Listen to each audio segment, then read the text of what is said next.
대통령 대면 조사. 네네. 제가 1,500원 거의 확보한 것으로 확정되어 가는 중이죠. 2,500원까지 지금 올라가지 않았습니까? 예. 일단 1,500원 거의 확정 분위기인데 그때 왜 일시장소 공개한다고 이제 대면 조사 거부했잖아요.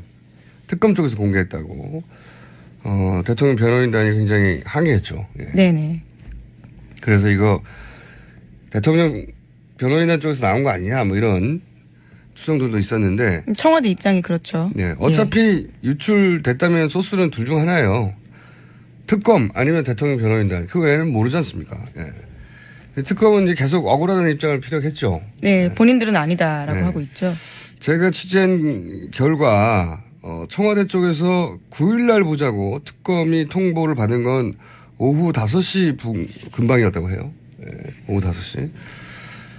그리고 이제 이 일을 아는 사람도 특검 대부분 몇 명 안 됐고 그래서 특검 쪽에서 당연히 누가 했어 뭐 이렇게 내부 체크를 했을 테고 근데 그걸 아는 사람 알만한 사람들 중에 외근을 해서 뭐 알 수도 없었던 그래서 금방 파악이 됐다고 하는데 사실 이 상식적으로 생각을 해봐도 특검은 어떻게 해서든 대통령 조사를 하고 싶은 입장이고 대통령 변호인단을 어떻게든 피하고 싶은 입장이잖아요. 네네.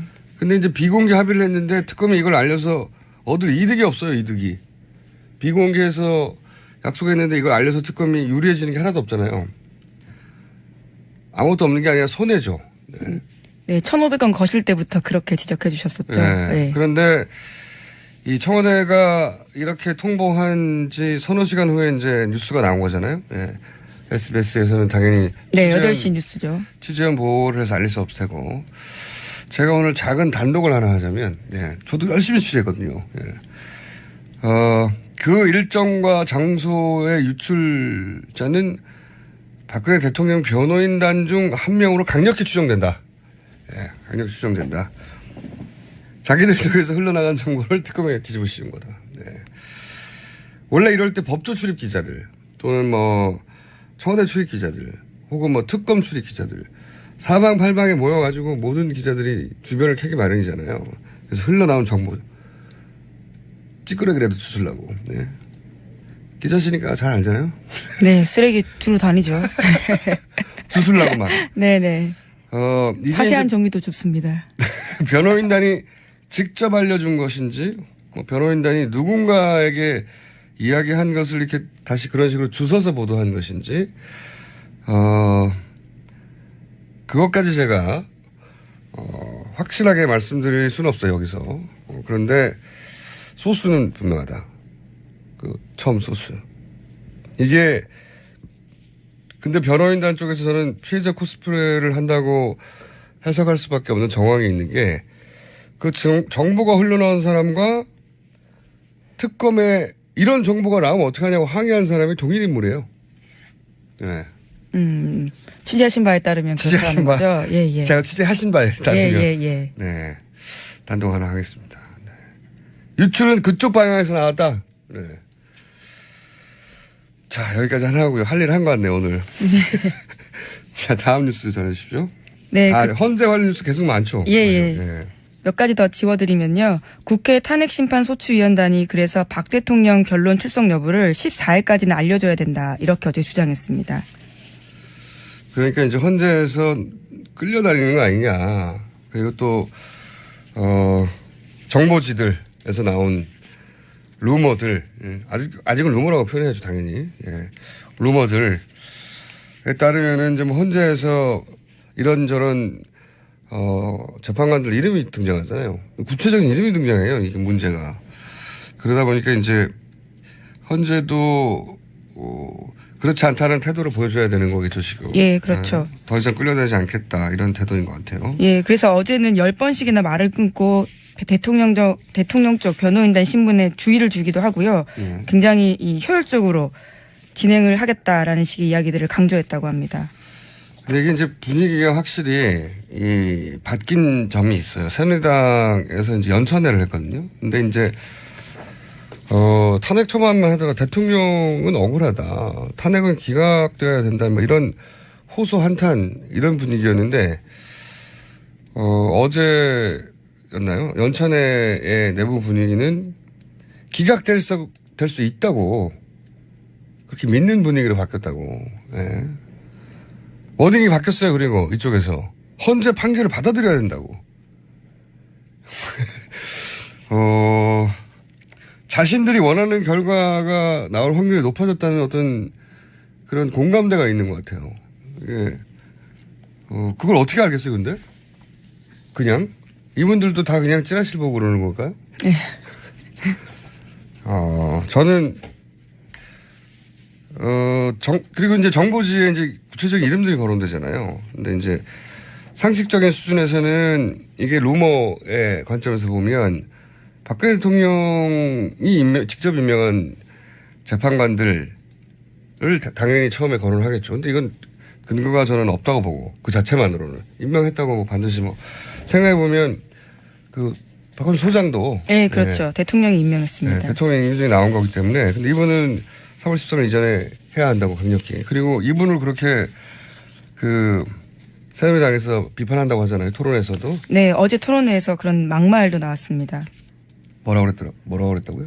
이노근 전 새누리당 의원이 한 말인데요. 다른 사람도 아니고 그 사람은 말 그대로 자기 어미를 잡아먹고 태어난 살모사 같은 사람이에요. 이렇게 이야기했다고 합니다. 이게 예. 임명권자인데. 예, 뭐 배신했다 이런 취지의 이야기죠. 예. 예. 자기들 뜻대로 움직여주지 않았다는 거죠. 네. 그래서 임명했다는 것만으로 이렇게 거론되는 건 제가 보기에는 억울한 면이 많을 거라고 보고 그분들은. 근데 그 임명한 분들 중에 한 분 이름이 자꾸 루머에 거론되긴 해요. 지속적으로. 또 한 분은 이 5.16 군사 구테타에 대해서 이제 남다른 생각을 가지신 분 있는데 그분도 계속 거론되고.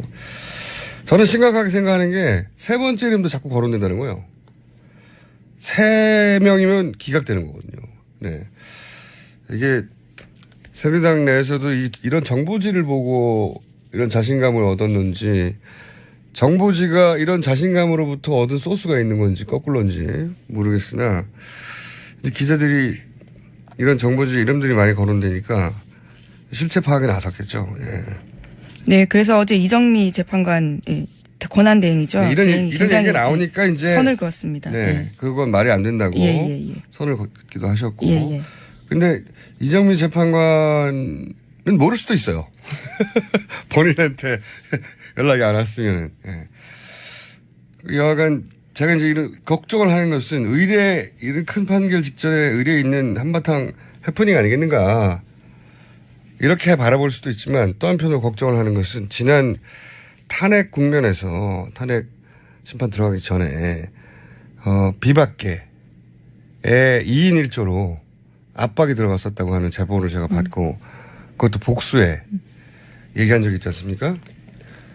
같은 당내에 있던 사람들도 막 사람들을 동원해서 압박할 수준이라면 그런 유혹을 느끼지 않겠어요? 그런 유혹은 있을 수 있다.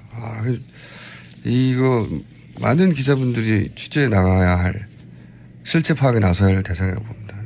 걱정이 됩니다. 그런 평상시라면 그냥 당연히 루머라고 웃어 넘길 테지만 취재를 좀 해봐야 된다. 네네. 자, 다음 뉴스는요? 네, 관련해서 어제 조선일보 일면에는요, 이런 광고가 났습니다. 원로법조인이라고 하는 9명이 대통령 탄핵 심판에 대한 의견을 낸 건데요. 국회의 탄핵소추 의결부터 헌재 심판 진행에 이르는 전 과정이 법적 하자가 있다. 이렇게 주장을 한 겁니다. 게다가 국회는 신문기사나 심증만으로 탄핵을 의결했다면서 문제가 있다라는 취지의 이야기를 한 건데요. 거기다가 일괄적으로 국회에서 투표한 거는 중대한 적법 절차 위반이다. 이런 주장도 했습니다. 아니 지금 대통령 탄핵이 심증만으로 된 거예요? 이건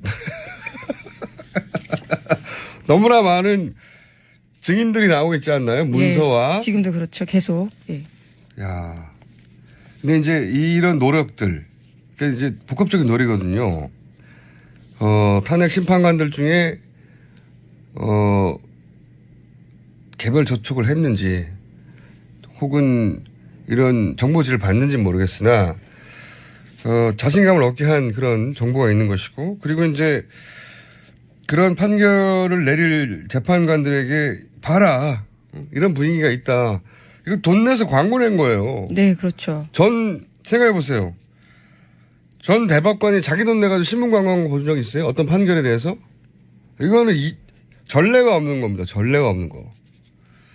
그리고 최근에 인터넷에 이제 이런 기사에 따른 댓글 부대로 의심되는 어떤 징후, 댓글 부대의 등장의 징후, 포털이나 관련 커뮤니티 보면 갑자기 탄핵 기각해야 하고 헌재 판결을 바로 존중해야 한다는, 헌재 판결에 영향을 주지 말아야 한다고. 헌재 판결에 영향을 주려고 지금 태극기 집회가 얼마나 열심히 했습니까? 네, 주말마다 계속 열리고 있죠. 갑자기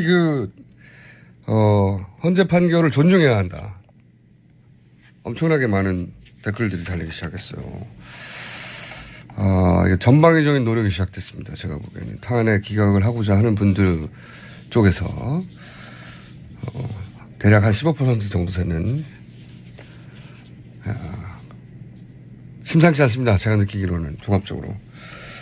그리고 이제, 보수단체들을 총동원해라 하는 그런 지시도 지금 나가고 있다는 보도가 있죠? 네, 오늘 아침 한겨레와 경향 보도인데요. 자유총연맹이 3.1절 태극기 집회에 10만 명 동원하기로 했다라는 보도인데, 정부 예산 지원받는 관변단체가 정치적 중립을 어기는 것은 문제가 있다, 이런 지적이 나오고 있는 겁니다.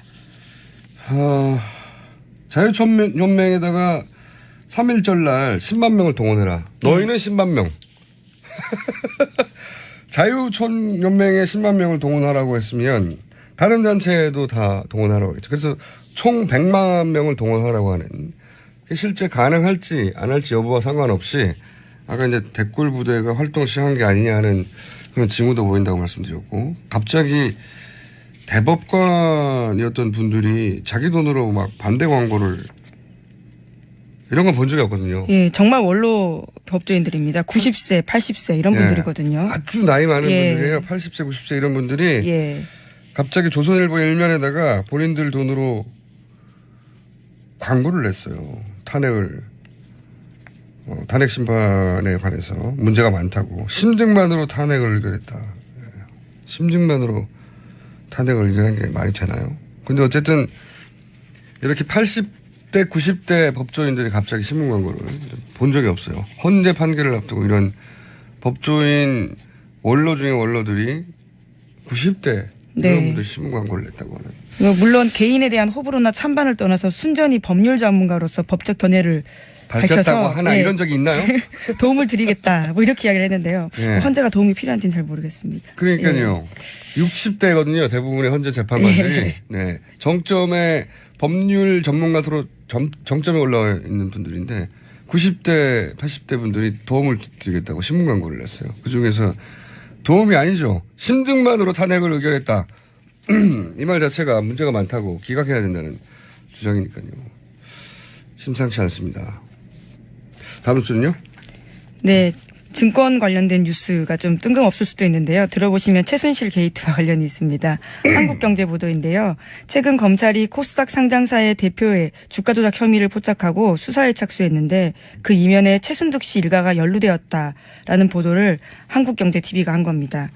이거와 관련해서요. 한 금융투자업계 관계자의 말을 인용하기도 했는데 증권범죄합동수사단에서 겨냥한 것은 최 회장이라는 사람인데 명동에서 사채업을 하는 최 회장에게 돈 대주는 사람이 최순득 씨의 남편 장석칠 씨다. 이렇게 보도한 겁니다. 이거는 제가 보기엔 특검 화력을 지켜만 보고 있을 수 없는 검찰에서 잡아낸 굉장히 줄기가 긴 고구마입니다. 이거 제가 보기엔. 예, 서울 남부지검입니다. 이게 요약하면 최순득 씨의 남편 장석칠 씨가 알고 봤더니 명동 사채업 큰손 뒷돈을 대준 사람이다. 이게 최순실 씨의 이복 오빠 최순득 씨가 그런 말을 한 적이 있어요. 최순득은 사채업으로 돈을 불렸다. 그런 말을 한 적이 있거든요.